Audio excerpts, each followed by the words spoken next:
10 de la mañana y 38 minutos. Seguimos en este programa, en este tema de fondo a través de RPP y nos contactamos de inmediato con Ada Ramos, periodista de RPP en Junín, una región donde se incrementa más de 2.600 denuncias de violencia contra la mujer, niños y niñas en lo que va de este 2023, apenas el primer trimestre de este año. ¿Cómo estás, Ada? Buenos días. ¿Qué tal, Jorge Mávila? Muy buenos días. En efecto, Junín ocupa el cuarto lugar a nivel nacional con el número de denuncias de violencia a mujeres y también a menores o integrantes del grupo familiar, según la Policía Nacional. Hasta hoy se han registrado 2.665 denuncias en toda la región Junín, casos de violencia a mujeres, violencia familiar, violencia a menores, y dentro de esta cifra también están los casos de violación, que en su mayoría son a adolescentes y jovencitas de entre 15 a 25 años. Hay 9 casos en este momento, compañeros, de tentativa de feminicidio que están en investigación, y tenemos una lista de más buscados 3 personas. Una de ellas es Alberto Janto Balbín, que está en esta lista del Ministerio del Interior y se ofrece 50.000 soles por información sobre su paradero. Un hombre de 45 años que asesinó y descuartizó a su pareja en el 2016 en la provincia de Satipo, y en el 2019 mató a su nueva pareja en el distrito de Ate, en la ciudad de Lima. Él está libre, hasta el momento es no habido, y hay otras 2 personas que están en esta lista de más buscados. Tenemos un gran problema en Junín, y es que en las zonas rurales, comunidades nativas bastante alejadas de la ciudad, no hay comisarías, no hay puestos de auxilio rápido, hay un juez de paz que recibe las denuncias de violencia. Esto nos trae a la memoria, compañeros, un caso en el 2019 que ocurrió en el distrito de Pariahuanca, en la provincia de Huancayo, a unas 4 horas de la ciudad de Huancayo. Una madre y su hija fueron brutalmente agredidas por el padre de esta joven y la pareja de esta señora, y es que él las atacó con un martillo y un hacha. Imagínense que los ciudadanos, luego de recibir la denuncia en el juzgado de paz de esta zona, retuvieron a la persona y no sabían qué hacer porque no había autoridades que permitan, ¿no?, detenerlo o conducirlo y procesar de acuerdo a lo que indican las normas. La alerta llegó a RPP, comunicamos a la Policía Nacional, pero tardaron como 4 a 5 horas en llegar debido a la lejanía. Hay zonas muy lejanas donde se registran estos casos y tenemos esa dificultad de acceder a justicia o de que los ciudadanos tengan la orientación adecuada de qué realizar o qué acciones realizar en un hecho como este. Es lo que vive Junín en este momento, con esas más de 2.600 denuncias de violencia que se han registrado a la fecha, y el caso que ha marcado también la agenda en los últimos días ha sido la detención de este hombre sospechoso del ataque, del brutal ataque a esta niña de 11 años en Ucayali. Él fue detenido en Satipo por la alerta también del juez de paz de ciudadanos de esta localidad. Muchas gracias, Ada. Jorge, nosotros aquí continuamos también con las entrevistas en la cabina de RPP a las 10:42. Conversamos de inmediato con Fiorella Félix Acosta. Ella es fiscal adjunta superior de la Fiscalía Superior, especializada en violencia contra las mujeres y los integrantes del Grupo Familiar de Lima. Bienvenida, Fiorella. Muchísimas gracias por acompañarnos esta mañana. Es bien interesante ver cómo hemos hablado, por ejemplo, al visibilizar de estos casos de ser sumamente drásticos y fuertes a la hora de sancionar la violencia contra la mujer. Pero también es importante prevenir. Si no hacemos ambas cosas, no vamos a conseguir los resultados que buscamos. Y me gustaría, a partir de su experiencia como fiscal, después de haber visto y conocido tantos casos, que nos pueda decir si hay un patrón que se puede repetir, tanto en el feminicida como de pronto también en las víctimas de la violencia, quienes son más o menos susceptibles a caer, digamos, en las garras de un hombre violento, que pueda llegar incluso a acabar con la vida de la víctima. Pero hablemos de ese perfil de feminicida primero. Muchas gracias de nuevo por estar con nosotros. Muchas gracias por la invitación, Mávila, y muy contenta de compartir este set. En el caso justo que nos comentas del perfil de feminicida, lo explican distintas teorías, pero en lo general el perfil de feminicida puede ser, por ejemplo, las personas que han vivido ya en estos ámbitos o ciclos de violencia, al igual que la persona agredida. Por ejemplo, normalizar estas conductas, o es más, referirse a microviolencias, que en realidad no debe ser microviolencia, sino todo acto es violencia, a secas. Todo es violencia, independientemente si es delito, falta o una sanción administrativa. Todo es violencia. He ahí justo la importancia que refieres, la prevención. La prevención. En ese sentido, los fiscales que estamos en la especialidad de violencia contra la mujer, así como en los distritos donde no se han implementado este sistema de violencia contra la mujer, atienden las fiscalías penales. Entonces, nosotros desde nuestro ámbito de persecución, porque en ese perseguimos los delitos, adicionalmente a ello, realizamos campañas de erradicación de violencia, campañas de prevención, campañas de acercamiento a la población. ¿Y esto qué permite? Concientizar, sensibilizar a mujeres, a hombres, a adolescentes e incluso a niños y niñas en etapa escolar. Fiorella, yo quería aprovechar toda esa experiencia, y el tema que ha tocado también es muy importante, el de que desde la Fiscalía haya la iniciativa de una campaña de prevención, pero nos queda corto el tiempo ahorita, tenemos que ir a una pausa, pero regresamos en unos segundos nada más para poder continuar abordando este tema con la profundidad que se requiere. 10:45, hacemos una pausa y continuamos en este programa de Tema de Fondo. Continuamos conversando con la fiscal Fiorella Félix Acosta. Ella es fiscal adjunta superior de la Fiscalía Especializada en Violencia contra las Mujeres. Bueno, y Mávila le había consultado desde su experiencia si había un perfil de los feminicidas. Fiscal, mi consulta va en el sentido de que siempre, digamos, se cuestiona cuando hay un tipo de denuncia y demás, que la Fiscalía no hace su trabajo y demás. Pero ustedes también entiendo que apuntan al tema preventivo. ¿Cómo evitar desde la educación? ¿Ustedes creen que se está trabajando en ese tema de acuerdo a los casos que tratan diariamente en el tema educativo, de cómo dejar de formar, de criar potenciales feminicidas? Muchas gracias por la pregunta. En ese caso, cuando realizamos las campañas de capacitación, por ejemplo, sobre todo en la etapa escolar, donde son más vulnerables por la edad, ¿no? Indicamos, pues en la época de enamoramiento, a veces es un poco pues que los celos, ¿no?, se normalizan. Desde ahí es un índice de que la persona quiere ejercer un control sobre ti.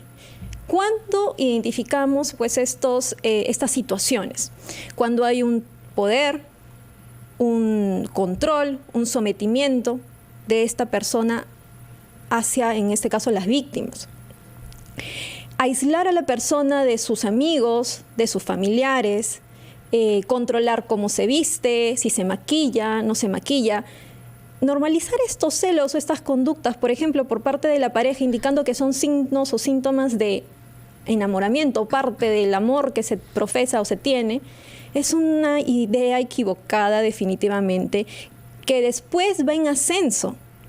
Ahora no te controla la vestimenta, o hoy no te levanta la voz, mañana te grita, al día siguiente te humilla, luego te golpea y finalmente puede terminar en casos muy graves. Es decir, la violencia se radica desde el inicio. Y para ello, como bien indicó la doctora Zacieta también, es el empoderamiento de la mujer. Le empoderamos a las niñas, a las adolescentes y a las mismas mujeres que se encuentran en condición de vulnerabilidad. Por ejemplo, también las personas vulnerables son las personas inmigrantes indocumentadas, mujeres que tienen que acceder a trabajos donde no tienen de pronto el trabajo remunerado adecuado. Entonces, todas estas situaciones que abarcan en las relaciones de pareja, en las relaciones de mujer y sobre todo también en las relaciones de familia, porque en la familia es donde se gestan los valores, la personalidad, la autoestima de la persona, de la mujer y también de los varones, que los varones se conozcan y sean conscientes de los derechos en igualdad que ejercen con las mujeres. Porque desde ahí, desde la familia, es de que nosotros debemos también accionar en los colegios, los profesores, los docentes.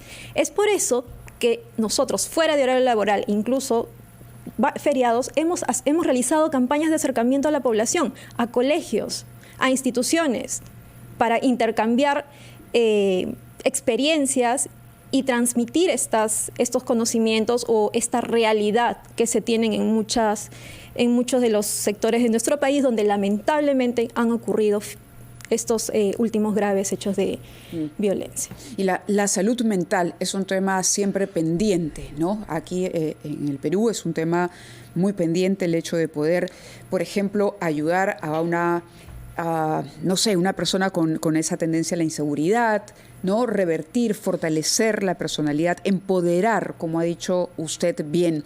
El número de casos habla por sí solo. Desde el año 2009 a febrero de 2023, el Perú registra 1.675 feminicidios. Repetimos la cifra. 1.675 feminicidios. Solo en los primeros 2 meses de este año se han producido 3 casos. Durante el 2022 fueron 63, mientras que el 2021 se registraron 118. Atención a este porcentaje, 59% de los feminicidios ocurrieron al interior de la vivienda de las víctimas. Así de cruda es esta realidad. Doctora, quisiera decir algo más a las personas que nos están escuchando en este momento. La cobertura, por ejemplo, es importante también. Desde la Fiscalía hablábamos de la distancia que hay, que el Estado no llega. ¿Cuán crítica es la situación en el caso del Ministerio Público? ¿Se dan abasto ustedes para atender estos casos? La situación es realmente crítica, como usted misma la ha mencionado. Las fiscalías especializadas funcionan en 21 de 34 distritos fiscales, y no a su totalidad. Y es más, con esfuerzos del Ministerio Público que se ha implementado 21 distritos, donde el fiscal, los asistentes se compran sus propios escritorios, donde no hay presupuesto. No está presupuestado porque el Sistema Nacional Especializado de Justicia solamente viene trabajando presupuestalmente con 8 distritos y nosotros tenemos funcionando 21 distritos. ¿Y el presupuesto es para 8 distritos? Entonces, se está trabajando en la actualización del cronograma, esperemos que así suceda, pero mientras tanto, pues un fiscal tiene 500 casos a su cargo, 1. 500 casos. Puede llegar hasta más, incluso en algunos distritos. Entonces, la carga, solamente hasta ahora, casos de violencia, tenemos casi alrededor de 54,000 a este mes. Solamente en este año, de enero a marzo. Casi 55,000 casos de violencia contra la mujer. Ahora, lo que sí es interesante de destacar, en medio de todo esto, si hay una buena noticia, ¿usted diría que las mujeres están denunciando más? Claro que sí, por supuesto. Las mujeres están confiando en las entidades públicas. ¿Están alzando la voz más? Están alzando la voz. Me sorprende cuando he ido a centros escolares, cuando se les pregunta sobre la igualdad a los menores. Ya tienen conocimiento de mucha esta información que yo me pongo en su lugar y digo, a esa edad, de repente ni yo misma lo conocía.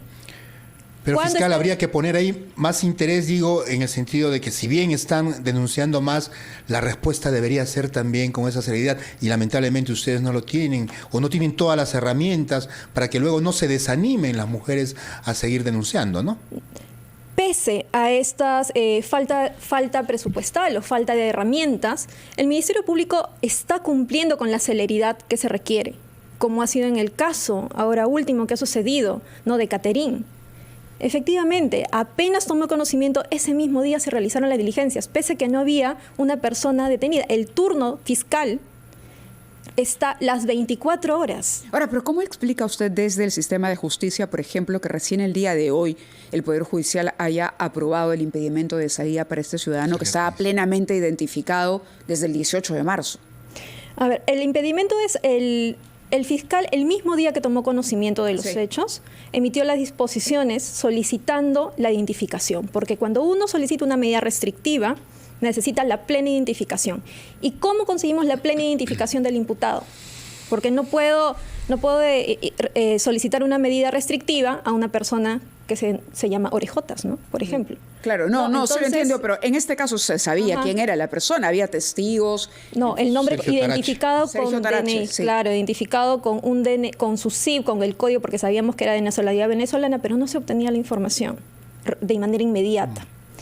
Apenas comunicaron migraciones y apenas comunicó la Dirección de Homicidios, ese mismo día se solicitó las medidas restrictivas de lo que han dado la detención preliminar. ¿Demoró el Poder contra Judicial él. entonces?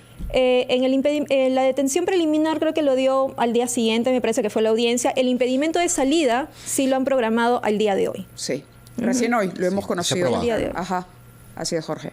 Muy bien.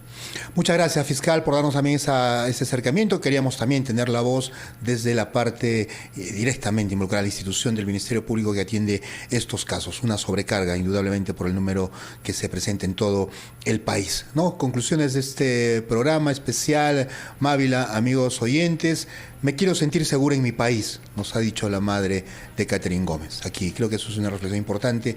Y qué hacer también desde el gobierno, desde el Estado, ya en el tema preventivo. ¿Qué hacer para dejar de criar a potenciales feminicidas en el país? Y por supuesto poner la atención de manera integral desde la Fiscalía, Poder Judicial, Policía y más. Creo que son una de las conclusiones, Mávila, que podemos tener esta mañana. Concuerdo contigo y también sumar a los hombres buenos, a los hombres que respetan a las mujeres en esta cruzada. No es una cruzada en la que las mujeres tienen que estar solas, porque este asunto es transversal, como decíamos, y nos compete a todos como sociedad. Detectar a las chicas, ustedes no están solas y ustedes valen, no permitir ni siquiera un empujón, que alguien te alce la voz, vales lo mismo que el hombre que tienes enfrente. Eso es muy importante, empezar a generar conciencia. Y a las autoridades, vamos, Jorge, que hemos conocido de gastos superfluos últimamente, cuando se requiere tanto presupuesto para implementar comisarías donde no hay, para fortalecer el trabajo de los fiscales que tienen hasta 500 casos, un solo fiscal especializado. Realmente impresionante. Con eso nos quedamos, pero también con la satisfacción de haber visibilizado esta problemática y de haber llegado al final de estas 2 horas con la conciencia de que hoy la gente habla más, ¿no? Habla más y las mujeres denuncian más. Como dices tú, me quedo yo también con esa frase tan linda que nos regaló hoy la mamá de Catherine. Me quiero sentir segura en mi país. Así llegamos al final. Jorge, ha sido un placer compartir la conducción contigo de este programa Tema de Fondo. Sí. Gracias, Mávila. Bueno, y a todos los oyentes que han estado atentos a esta programación. Viene el gran resumen de la hora y luego también continuamos con Encendidos.